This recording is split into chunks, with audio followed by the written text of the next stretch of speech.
This tutorial is to show you how to use a COB on a sports page. You do not have to utilize the COB in your assignment, but it is there to show you the option of things that you can do for a sports page. Now the first thing you're going to want to do is create a folio. So I created a new layer so I can have a layer to put my folio on so I can have my old images on the background. Remember, with InDesign you do want to download all the items, create subfolders for them like Rick Ray, and then put the Rick Ray story and the photo in there. And put that folder within an interior sports page and put your sports page InDesign document in there as well. So the first thing we're going to do is use the rectangle marquee tool, so M for marquee, or come over here to the tool palette. Then I'm going to line up the left hash mark, or the right hash mark and the bottom hash mark on the pink lines, click, hold, and drag, and I'm going to create a black box. Now right now you can see it's nothing because it has a fill and it has no stroke, so I'm going to click on it. No stroke is fine, but I'm going to fill it with black, so I'm going to click on black. You don't have to necessarily have a black box, but this is just the way I'm doing it for the tutorial. Now if you use your text tool and you click in here, you can actually see that it changes to parentheses. That means it would type in the square. And I don't want it to type in the square. I want to be able to have type that I can move around in different boxes. So you can create another layer and put your text on all that layer and your art on a layer, or I'm just going to click and hold and drag a box up here and then type my text in there and change it later. So I'm going to say C section, because it'll be my sports section. And I'm going to make it a little bit bigger. Let's try 14. And I'm going to bold it. And instead of using Times, I'm going to use Bell MT because it's a font I prefer. You can use whichever font you like. It can be a sans serif or serif font for this point right here. So I'm going to go to Bell MT, bold. Now I want it to stand out, and right now if you look at the text, you'll see that my text is black, but I want it to be white. So I can click on my text box color up here. Remember, if you see a box that has a solid color in it, or the letter or a shape, it means that that is the option that you have to change the color. So I'm going to click on it and say paper. So highlight, click on the box, paper, so it's my white. And again, you want to make sure your binding box is not bigger than the word, because if you have a text wrap, it will affect the space around it based on how big the box is. So again, I'm just dragging my box smaller, and you can use your arrow keys in InDesign on your keyboard to move things around in InDesign. Now I want things to be spaced evenly, so I'm going to click and hold and drag a ruler down using my selection arrow. Click, hold on the ruler and pull down, and I'm going to put it on the baseline of the C section. Now old InDesign did not have it where the guides would actually show you how you line things up, so it was important to be able to click, hold, and drag guides. But you'll notice when you have this InDesign, it does let you know if things are aligned or centered. Now instead of having to go back and retype everything and pick my font, I can just click on the box and hit Command C, Command V as in Victor, and now I have a new box that I can bring up here. Now what I'm going to do is I'm going to have the center one be the name of the paper. So I'm going to call it the Collegio, because it's the newspaper I worked at, my college newspaper, one of the many newspapers I've worked at, as well as I've worked at professional town papers.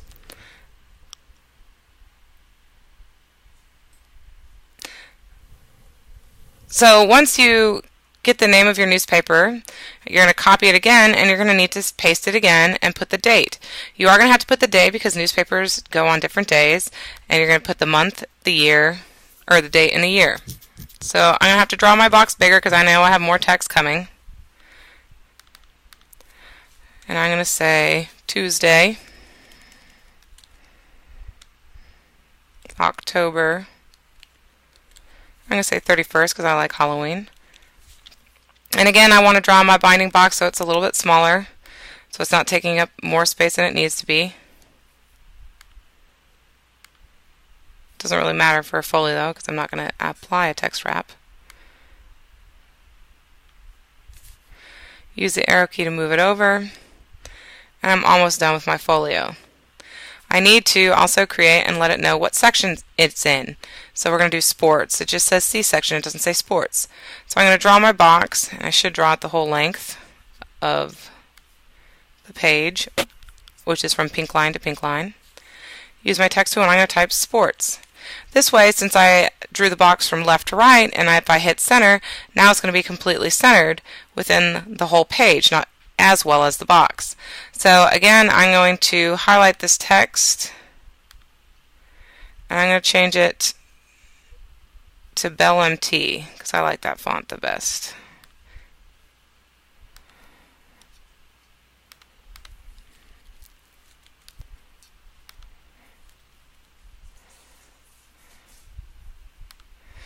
And it's too small, so I'm going to make it larger because it needs to have more of a presence. So I'm going to try 24.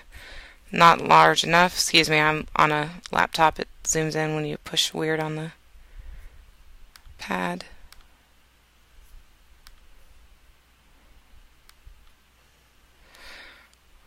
Then I'm going to draw my box smaller.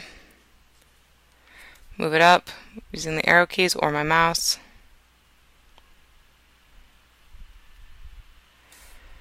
And then I'm going to draw a line underneath it to have a cleaner look. So I'm going to get my line tool. Again, line up the hash marks, pull it across, hold the shift key to make sure it goes straight. It is a little bit past the area, so I'm going to press V for arrow so I can get to the double-sided arrow. I'm going to zoom in and see what's going on.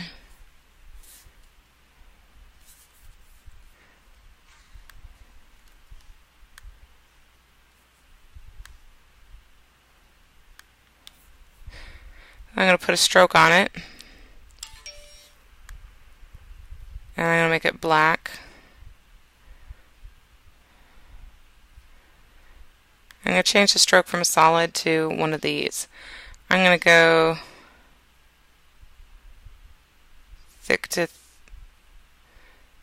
thin to thick, so it'll weight the eye a little bit.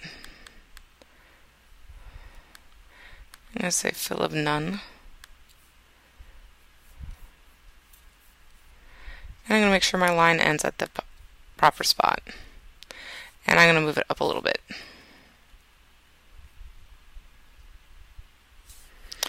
And now you've created a folio. You can also make yours different. It doesn't necessarily have to be this way, but this is just to help people who are just learning InDesign and haven't thought of any other ideas.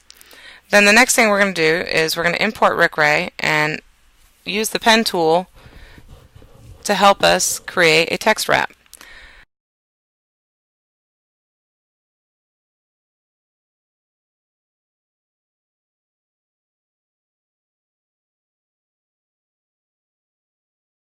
After you create your folio, you are going to place the Rick Ray photo on the page for this tutorial.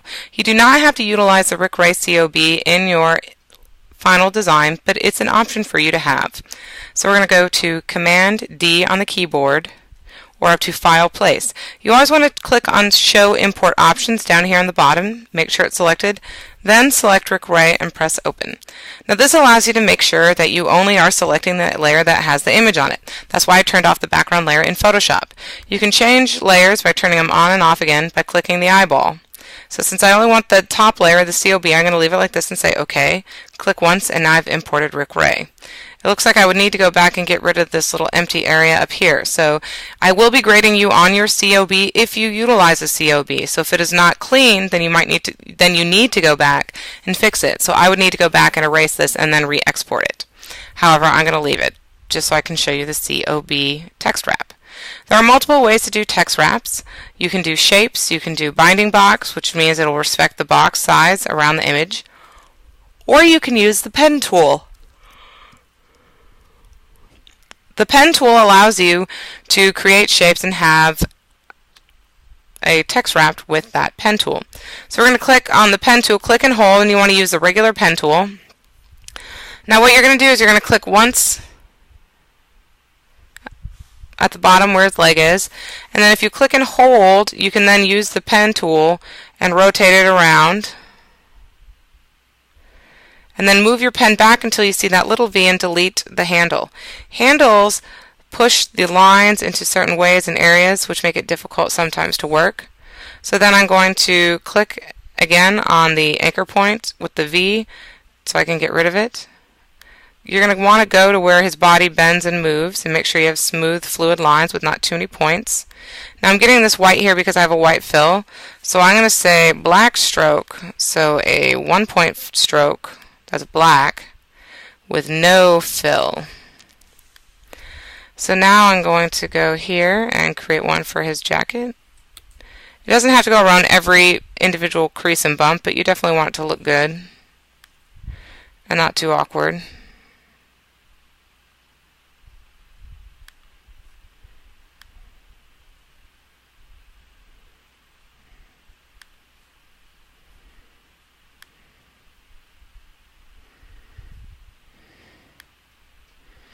So you're going to do this until you complete the COB.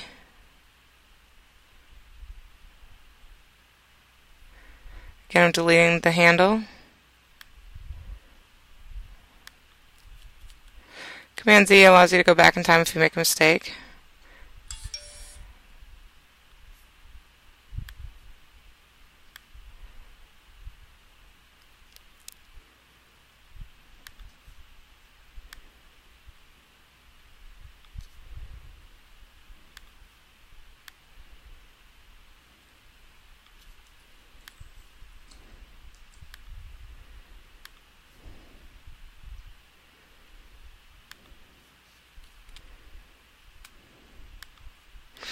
So now I've created the pen line, and I'm actually going to make it a 0 point, and I'm going to go over here to my text wrap box or window, and I ask it to respect the wrap around the object or shape.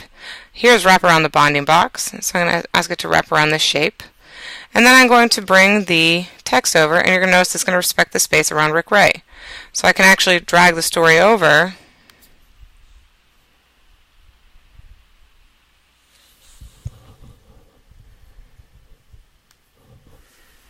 and it's going to respect the space of where I drew the line.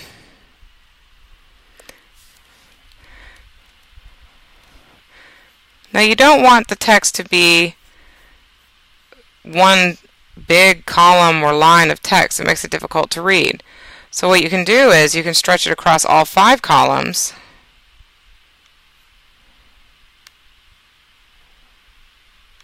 and pull it down so you don't see the plus bar. The plus square means that you have more text that you are not utilizing. Remember, you can edit stories down for this assignment, but you cannot jump them. So now I'm going to click on the line. So right now I have Rick Ray selected, but if I hit the Option key, it allows me to click through into the other item behind it, which is the pen layer. So I'm going to then ask it to link to the photo by holding the Shift key and clicking on the photo. And now I can go up to Object Group, and I can group them together. So now it's just one element, so I can move it wherever I want. Now let's click on the text and change the number of columns. So using the selection arrow, I click on the text, V for selection arrow. Then I'm going to click on columns and increase the number of columns.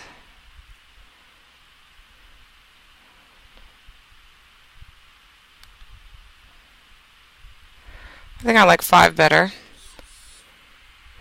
Then I'm going to drag my box up so my text starts filling to the bottom. Again, dragging, dragging, dragging. And let's see if that's enough for the actual Rick Ray.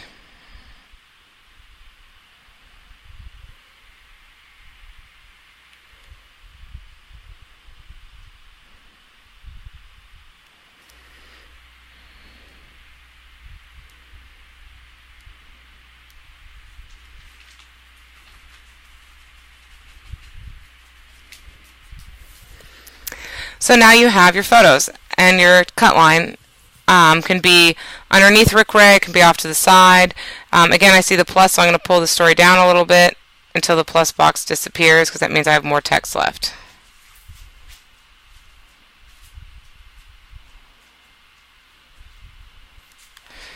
And I can make him just a little bit bigger, holding the Shift key.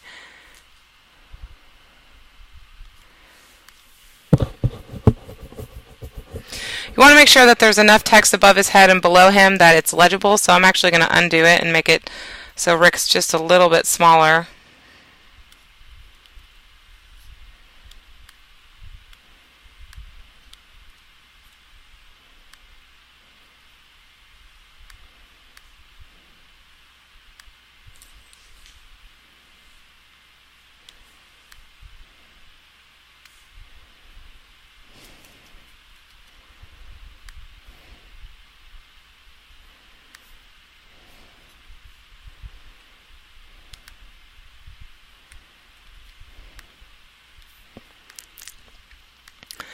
So in order to make sure that Rick Ray isn't too large in the frame, that there's not enough text below or above him, I'm going to click on him and I'm going to adjust both of the Rick Ray and the other photo by clicking and holding and dragging.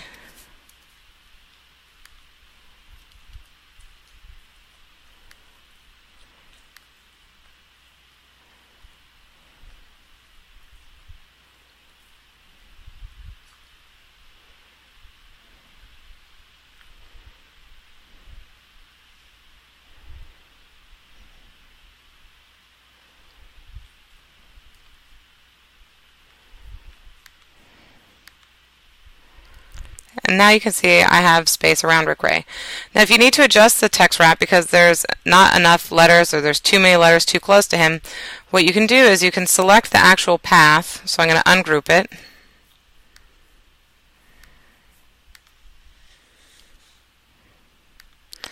And I'm going to select the line and I'm going to increase the space so that way it respects it more, so I have a little bit, maybe too much on the head because that's a lot of empty space. So maybe we might bring it a little bit closer. And there, now you have a better line right here and a better break right here.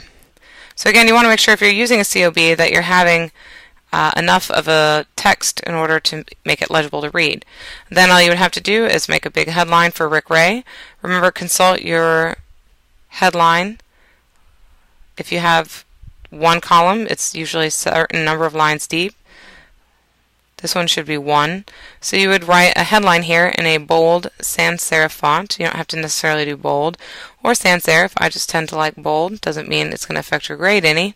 But that's how you can start doing your sports page.